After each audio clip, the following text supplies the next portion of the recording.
ఎన్టీఆర్ జిల్లా కొండపల్లిలోని సయ్యద్ షాబుఖారీ దర్గాని ఉప ముఖ్యమంత్రి అజయ్ భాషా సందర్శించారు. ముస్లిం మత గురువు అల్తాఫ్ రాజా అంజాబ్ భాషకు గురంపై దర్గా ప్రాంగణంలోని ఘనంగా స్వాగతం పలికారు.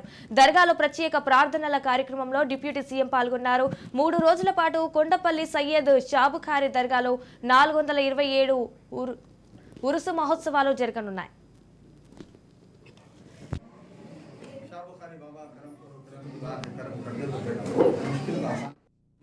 ఇది మత సామరస్యానికి ప్రతీకైన దర్గా. ఇది మరి అలాంటి మహోన్నతమైన మరి ఈ దర్గాను మరి ఈరోజు నిజంగా నేను కూడా అదృష్టవంతమే మరి ఈరోజు సందర్శించుకోవడం, మరి ఈరోజు ఇక్కడ ప్రార్థన కూడా చేయడం జరిగింది. బాబా గారు ప్రతిరోజు కూడా లంగర్ నిర్వహించి కొన్ని వేల మందికి అన్నదానాలు ఏర్పాటు చేయడము నిజంగా ఒక గొప్ప కార్యక్రమం.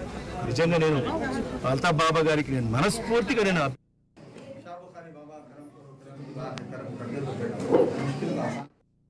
ఇది మత సామరస్యానికి ప్రతీకైన దర్గా. ఇది మరి అలాంటి మహోన్నతమైన మరి ఈ దర్గాను మరి ఈరోజు నిజంగా నేను కూడా అదృష్టవంతమే మరి ఈరోజు సందర్శించుకోవడం, మరి ఈరోజు ఇక్కడ ప్రార్థన కూడా చేయడం జరిగింది. బాబా గారు ప్రతిరోజు కూడా లంగర్ నిర్వహించి కొన్ని వేల మందికి అన్నదానాలు ఏర్పాటు చేయడము నిజంగా ఒక గొప్ప కార్యక్రమం. నిజంగా నేను అల్తాఫ్ బాబా గారికి నేను మనస్ఫూర్తిగా నేను